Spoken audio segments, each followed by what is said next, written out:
The first time something in the woods called Ethan Cole by name, it used the voice of his dead brother. It happened at 1:14 in the morning, 30 miles from the nearest town, 6 miles from the nearest paved road, and less than 20 feet from the cabin where Ethan was sleeping. Ethan. His eyes opened. He didn't move. For several seconds, he stared into the darkness above his bed. The cabin was silent. Then he heard it again. Ethan. This time, he recognized the voice. His brother, Caleb. Ethan sat up. His heart began beating faster. Caleb had been dead for 11 months. Ethan. The voice came from outside the bedroom window. Ethan slowly turned his head. The curtains were open. Beyond the glass stood nothing but darkness and pine trees. He reached toward the lamp beside his bed, then stopped. Someone was standing between the trees, tall, thin, motionless. Ethan stared. The figure tilted its head. Then Caleb's voice came from its direction. "You left me." Ethan stopped breathing. Behind him, the bedroom door opened. A hand grabbed his shoulder. Ethan spun around. "Don't answer it." His father, Thomas Cole, stood in the doorway. He held a rifle. And for the first time in Ethan's life, his father looked terrified. Outside, Caleb's voice whispered again. "Dad?" Thomas closed the curtains. "Get dressed." "What is that?" "Now." Ethan stood. Outside the cabin, something began walking across the porch. Slow footsteps. One side of the house, then the other. Thomas checked the rifle. "Where's Rachel?" "Downstairs." "And Mason?" "Kitchen." Ethan looked toward the window. "Dad, that sounded like Caleb." Thomas stared at him. "I know." "You heard it?" "Yes." "How?" Thomas opened the bedroom door. "We need to leave before it remembers the rest of us." That was how Ethan's second night back home began. He had returned to Red Hollow 2 days earlier. The town had a population of 412 people, at least, according to the sign. Red Hollow sat between miles of forest and mountain roads in northern Montana. People didn't move there. They were born there. They grew old there. And eventually, they were buried there.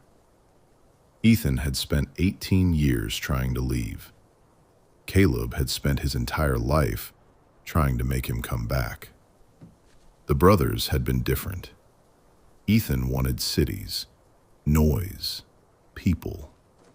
Caleb wanted mountains, hunting, the family cabin. Their last conversation had been an argument. Caleb called Ethan selfish. Ethan called Caleb afraid. 2 days later, Caleb disappeared. Search teams found his truck near the Black Pine Trail. They found blood on the driver's door. They found one boot beside the river. They never found Caleb. After 6 months, he was declared dead. Ethan didn't attend the memorial. He told himself it was because he couldn't get time off work. That was a lie. The truth was simpler. Ethan couldn't face his father. Thomas blamed him. He had never said it. He didn't have to. Then Rachel called, their younger sister. "Dad's selling the cabin." That was enough to bring Ethan home. The cabin had belonged to the Cole family for 3 generations. Ethan arrived on a Thursday afternoon. Rachel met him outside. She hugged him, then punched him in the chest. "You missed the memorial." I know. You stopped answering my calls. I know. Dad barely talks anymore. I know. Rachel stared at him. You don't get to keep saying that. Ethan looked away. Then he noticed the man standing on the porch. Mason Reed, Caleb's best friend. Ethan hadn't seen him in years. Mason had changed. Longer hair, a scar above his right eye, a permanent exhaustion in his face. But his smile was the same. City boy. Ethan forced a smile. Still living in the woods? Someone has to keep your family alive. Rachel laughed. Ethan didn't. There had always been something about Mason. Caleb trusted him completely. Ethan never had. Maybe it was jealousy. Maybe it was instinct. Either way, 11 months after Caleb disappeared, Mason was still living at the coal cabin, sleeping in Caleb's old room, helping Thomas maintain the property, eating dinner with the family, almost like he had replaced him. That first night, Ethan couldn't sleep. At midnight, he went downstairs. Mason sat alone in the kitchen. No lights, only moonlight through the windows. You always sit in the dark? Mason looked at him. Sometimes. Ethan opened the refrigerator. You planning on staying here forever? Mason smiled.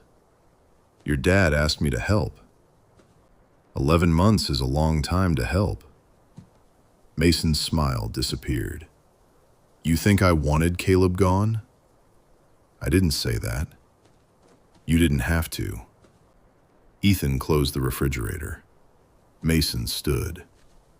Your brother went looking for you. Ethan froze. What? The night he disappeared. That's not what Dad told me. Your dad doesn't know. Know what? Mason walked toward the stairs. Ask him. The next morning, Ethan did. Thomas was splitting wood. Did Caleb go looking for me? The axe stopped. Thomas looked at Mason. Mason stood beside the truck. You told him? He deserved to know. Thomas dropped the axe. You don't decide what he deserves. Ethan stepped between them. What happened? Thomas stared at Mason, then at Ethan. 3 nights before Caleb disappeared, you called him. I didn't. You did. I hadn't spoken to Caleb in 2 months. Thomas walked toward the cabin. Mason grabbed Ethan's arm. Your brother heard your voice on the phone. Ethan pulled away. What did I say? You asked him to meet you at Black Pine Trail. I wasn't even in Montana. I know. Ethan stared. How do you know? Mason's expression changed. Because I went with him. That afternoon, Mason told Ethan the story. Caleb received the call at 11:40 p.m. The caller ID showed Ethan's number. Caleb answered. Ethan's voice said only one sentence. Come alone. Caleb woke Mason. They drove to Black Pine Trail. Halfway there, Caleb received another call. Again from Ethan. Why did you bring him? Mason told Caleb to turn around. Caleb refused. They reached the trail. Someone stood in the road. Ethan. At least, that's what Mason claimed. Same face, same voice, same clothes Ethan had worn the last time Caleb saw him. The figure smiled, then walked into the forest. Caleb followed. Mason tried to stop him. They argued. Caleb hit him. The scar above Mason's eye came from the fall. When Mason woke up, Caleb was gone. Ethan stared at him. You expect me to believe that? No. Good. Mason stepped closer. But when you hear someone you love calling your name from the trees, remember this conversation. That night, Ethan heard Caleb, and Thomas told them to leave. They moved downstairs. Rachel was standing beside the front door. Mason held a shotgun. Thomas whispered, "Truck." Ethan looked outside. "It's between us and the vehicles." "How do you know?" Thomas pointed toward the porch. A shadow moved past the window. Then Caleb's voice. "Rachel?" Rachel covered her mouth. "Please?" Tears filled her eyes. "That's him." Ethan grabbed her. "No, you don't know that. I heard it too." Caleb knocked on the door 3 times. "Dad?" Thomas closed his eyes. "Please let me in." Rachel pulled away from Ethan. "What if he's alive?" Thomas raised the rifle. "My son would know better than to knock." The voice stopped. Mason looked toward Thomas. "What does that mean?" Thomas said nothing. "Thomas." The old man looked at them. "When I was 12, my father taught me 3 rules." Ethan waited. Never follow footprints that start in the middle of the snow. Never whistle after sunset. And if someone you love calls your name from the forest, Thomas looked toward the window. Make sure they're standing beside you before you answer. Something slammed into the back door. Rachel screamed. Thomas shouted, "Move!" They ran upstairs. The back door broke. Something entered the cabin. Footsteps moved across the kitchen. Slow. Caleb's voice called, "Dad?" Then Rachel's voice, "Dad?" Rachel froze. The voice came from downstairs. It sounded exactly like her. Mason whispered, "It knows her now." They climbed through the upstairs window onto the roof. Thomas lowered a ladder. They reached the ground. The truck was 50 yards away. "Run!" They did. Halfway there, Ethan heard Mason scream. He turned. Mason was gone. "Mason!" Thomas grabbed Ethan. "Leave him." "We can't." "We don't know who screamed." Another scream. "Ethan!" Mason's voice, from the trees. Rachel looked toward the forest. Then someone stepped onto the road. Mason. He was bleeding. "Help me!" Ethan moved toward him. Thomas raised the rifle. "Stop!" Mason froze. Thomas aimed. "Tell me what Caleb said the night you found him." Mason stared. "What?" "You heard me." Mason looked toward Ethan. "Your dad's losing it." "Answer him." Mason remained silent. Thomas fired.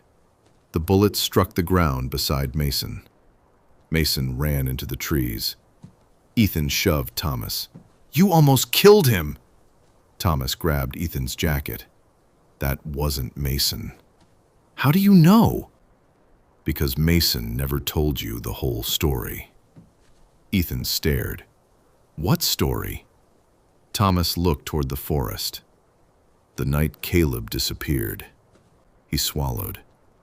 "Mason came back first." Rachel whispered, "So?"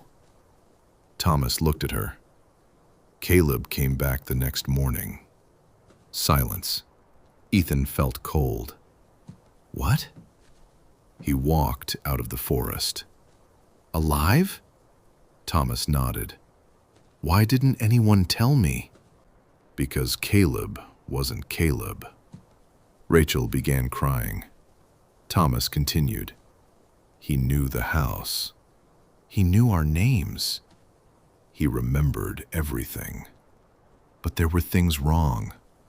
"What things?" "He wouldn't eat. He didn't sleep.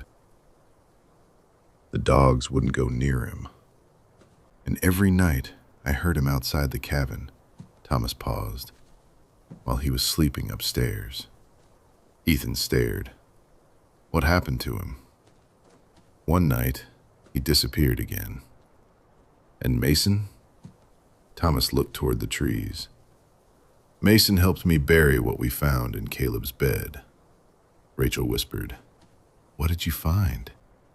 Thomas looked at her. Something wearing your brother's face. A gunshot echoed through the forest. Mason screamed. This time, Thomas ran toward the sound. Ethan followed. They found Mason beside the river, bleeding from his shoulder. Thomas aimed the rifle. Mason raised his hands. Ask me. Thomas stared. Ask you what? The question. Thomas hesitated. What did Caleb say the night you found him? Mason looked at Ethan, then answered. He said Ethan finally came home. Thomas lowered the rifle. Rachel helped Mason stand. Ethan looked at his father. So that's him? Thomas nodded. Mason laughed weakly. You could have asked me before shooting. I missed. Barely. They reached an abandoned ranger station. Thomas locked the doors. Mason's wound wasn't serious. The bullet had grazed him. Rachel cleaned it. Ethan sat across the room, watching. Mason noticed. You still don't trust me? No. Good. Ethan frowned. Mason leaned closer. You shouldn't. Before Ethan could respond, Thomas placed a map on the table. Black Pine Trail, the river, the cabin, and a large area marked in red. What is that? Thomas looked at Mason. The place Caleb found. Mason stood. You said we'd never go back. We don't have a choice. Ethan looked between them. Go back where? Thomas pointed to the map. There are caves beneath Black Pine Ridge. Caleb found one. What was inside? Thomas didn't answer. Mason did. Names. Ethan looked at him. What? Hundreds of names carved into the walls. People from Red Hollow. Some alive. Some dead. Some missing. Thomas opened a notebook. Inside was a list. Ethan recognized several names. Then his own. Ethan Cole. Beside it was a date. Tomorrow. Ethan stared. What happens tomorrow? Thomas looked at him. I don't know. Something knocked on the ranger station door 3 times. Everyone froze. A woman's voice spoke. Thomas? His father turned pale. Ethan whispered, Who is that? Thomas didn't answer. The woman knocked again. Tommy? Thomas began shaking. Rachel looked at him. Dad? Thomas whispered, My mother. Ethan stared. Grandma died before I was born. 43 years ago. The woman outside laughed. Tommy, open the door! Thomas raised the rifle. The windows began rattling. Voices surrounded the station. Caleb, Ethan, Rachel, Mason, dozens more, all calling their names. Then everything stopped. Silence. Ethan looked outside. The forest was empty. Mason stood. We need to move. Thomas nodded. They left through the rear entrance. The caves were 4 miles away. They traveled without flashlights. The moon provided enough light. Halfway there, Rachel stopped. Where's Mason? Everyone turned. He was gone. Mason? No answer. Thomas raised his rifle. Then Mason stepped from behind a tree. What? Ethan stared at him. Where were you? Right behind you. No, you weren't. Mason looked confused. I've been here the whole time. Thomas stepped between them. Keep moving. They reached the cave shortly before dawn. The entrance was hidden behind fallen trees. Inside, the walls were covered with names. Hundreds. Ethan searched. Caleb Cole, Thomas Cole, Rachel Cole, Mason Reed, then Ethan Cole. Beside every name was a date, some old, some recent. Ethan looked at Mason's. The date beside his name was 11 months earlier, the night Caleb disappeared. Ethan slowly turned. Mason? Mason looked at him. What? Ethan pointed. Thomas raised his rifle. Rachel stepped away. Mason stared at his name, then laughed. Not nervously, not because it was funny. He laughed like someone who had finally been caught. Ethan backed away. Who are you? Mason stopped laughing. You're asking the wrong question. Thomas aimed. Don't move. Mason looked at Ethan. You want to know what happened to Caleb? Ethan said nothing. I can show you. Mason walked deeper into the cave. Thomas shouted, Stop! Mason continued. Ethan followed. Ethan! He ignored his father. The tunnel opened into a chamber. Bones covered the floor. Animal bones. Human bones. Ethan stopped. At the center was Caleb's jacket.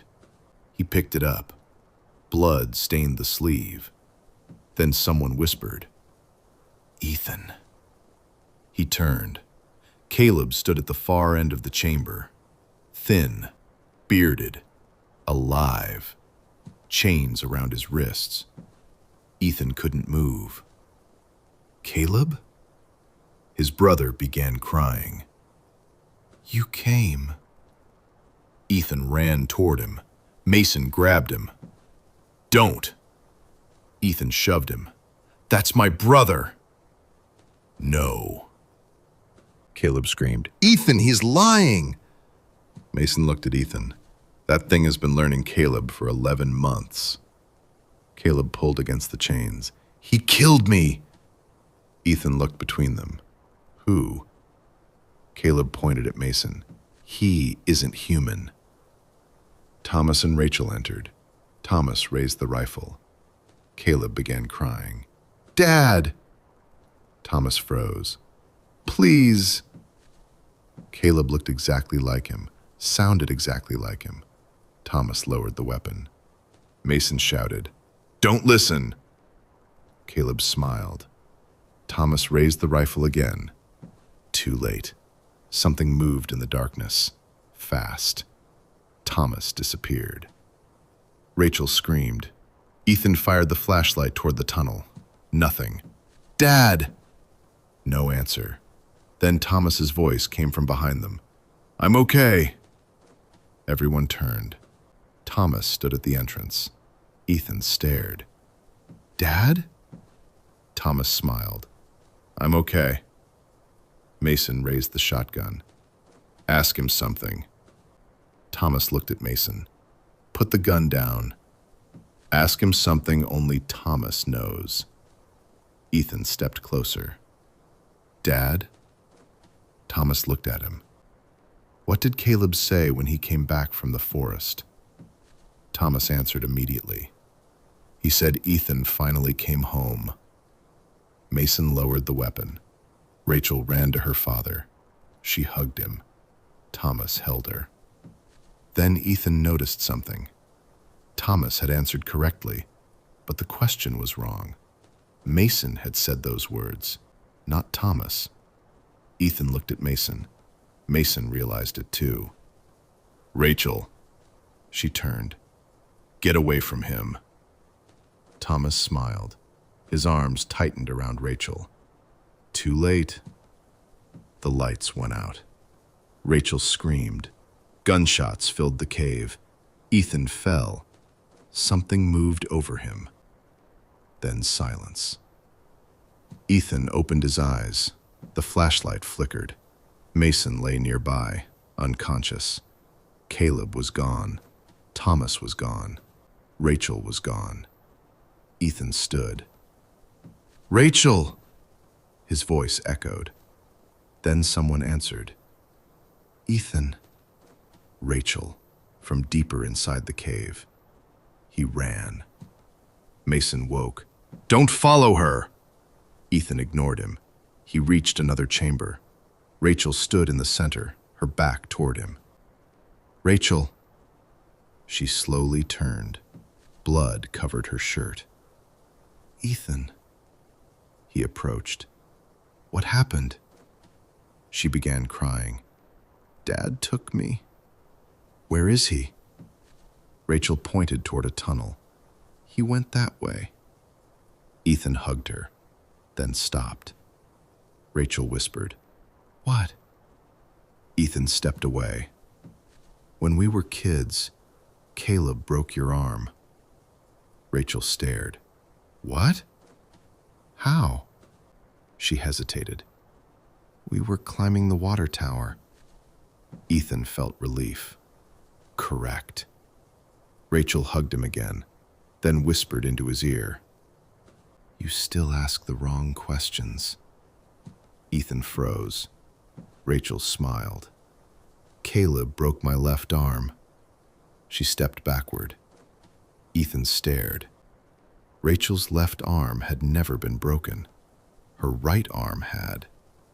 The thing wearing Rachel's face smiled, then ran into the darkness. Ethan chased it. Mason shouted behind him, "Ethan!" The tunnel ended at a cliff. Below was a massive underground cavern. Hundreds of people stood motionless in the darkness. Some looked human. Some almost did. And at the center stood Thomas, Rachel, Caleb, Mason. Ethan stared at Mason beside him, then at the second Mason below. The real Mason whispered, "This is where they practice." Ethan looked across the cavern. Hundreds of faces. Families, friends, missing people, copies. Then every person in the cavern looked up at the same time, toward Ethan. One stepped forward. Caleb. He smiled. Ethan. Then another Caleb appeared, and another. Dozens, all identical, all speaking together. "You finally came home." Ethan backed away. His phone rang. Impossible. There was no signal. He looked at the screen. "Rachel." Ethan answered. "Rachel?" She was crying. "Ethan, where are you?" "In the cave." Silence. Then Rachel whispered, "No." "What?" "I'm at the cabin." Ethan stopped breathing.